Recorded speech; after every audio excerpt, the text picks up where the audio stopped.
Sa video na ito, tatalakayin natin ang estimated net worth ni Angelica Panganiban, ang kanyang pinagkakakitaan, lifestyle, at kung paano siya nagtagumpay sa loob ng higit 30 taon sa showbiz.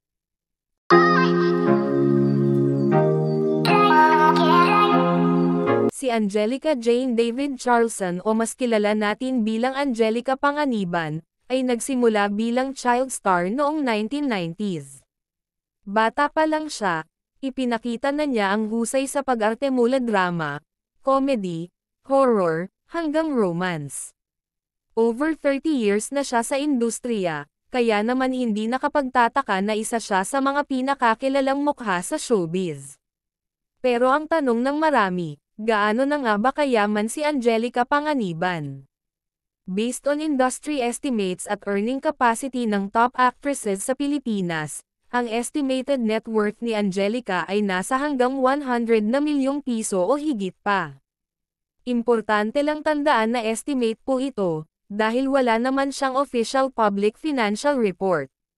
Pero base sa tagal niya sa showbiz, dami ng projects, at laki ng endorsements, pasok nga siya sa millionaire range. Una sa lahat, malaki ang kita niya sa acting. Lead roles, teleseries, high-budget films, lahat yan nagbigay sa kanya ng malaking income. A-list actress kasi siya, kaya mataas talaga ang talent fee. Pangalawa, kilala rin si Angelica bilang isa sa most requested endorsers. Marami siyang commercials at brand deals mula beauty products, skincare, lifestyle brands, hanggang food at fashion. Pangatlo, kumikita rin siya sa TV guestings at hosting. Kapag top celebrity ka, mataas ang bayad kada appearance. Pang-apat, malakas ang presence niya sa social media. Dahil mataas ang engagement, marami rin siyang paid collaborations sa iba't ibang brands. Hindi man siya sobrang flashy, makikita sa posts niya ang comfortable at stylish lifestyle. Mahilig siyang mag-travel, mag-bonding with family, at pumunta sa mga events. Natural niyang karisma at sense of humor ang dahilan kung bakit solid ang fanbase niya at syempre, bakit patuloy siyang kinukuha ng mga brands. Bukod sa galing sa pag-arte, isa pa sa lakas ni Angelica ay ang pagiging totoo niya. Walang pretensions, walang arte at ramdam ng mga tao ang authenticity niya.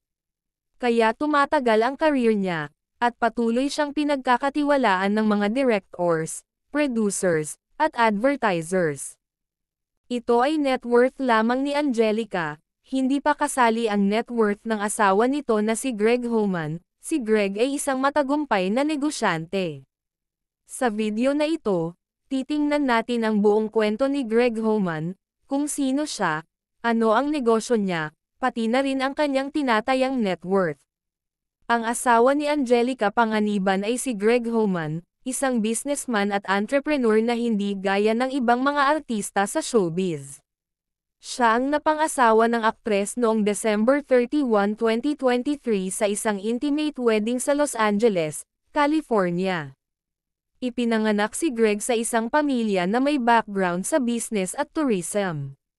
May pamilya rin siyang koneksyon sa marine industry at resort business sa Subic Bay.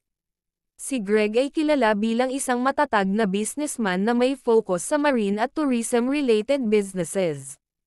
Siya ay CEO ng Bay Marine Subic, isang kumpanya na gumagawa at nagliliyab ng aluminum boats at watercraft para sa commercial at private use. Ang kumpanya ay kilala sa boat design, construction, sale, at rental services. May 14 years pataas ang experience sa industry si Greg, at may exposure din sa underwater construction pati na onshore drilling skills. Kasama rin sa family business at pinangangasiwaan nila ang Mangrove Resort Hotel sa Subic Bay, isang tourism spot para sa mga gustong mag-relax at mag-dive. Ibig sabihin, marine engineering, tourism, hospitality at recreational boating ang ilang mga business areas nila. Ayon sa ilang sources, tinatayang umabot ang net worth ni Greg Homan sa higit 500 million pesos o mahigit pa, $10 million USD, base sa kanyang mga business ventures at family assets. Mga reasons kung bakit mataas ang kanyang net worth: malaki ang operations ng Bay Marine Subic, lalo na sa boat design at commercial leasing.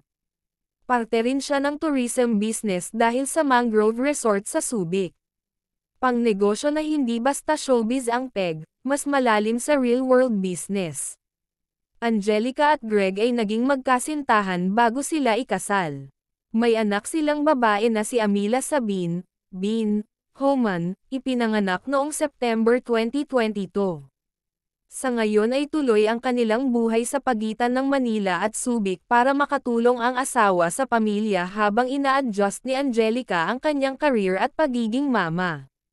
Bago naging asawa, hindi naka-announce agad si Angelica tungkol sa relationship nila, medyo low-key muna noong nagsimula sila.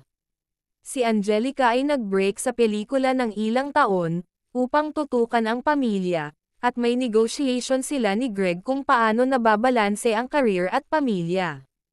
Si Greg Homan, hindi man artista, pero malaki ang kontribusyon niya bilang businessman.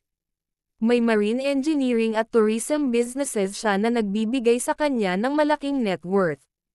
At ngayon, siya ang katuwang ni Angelica panganiban sa buhay, pamilya at career balance. Kung pagsasamahin ang kanilang net worth mag-asawa ay umaabot ito ng halos 700 million pesos o mas higit pa.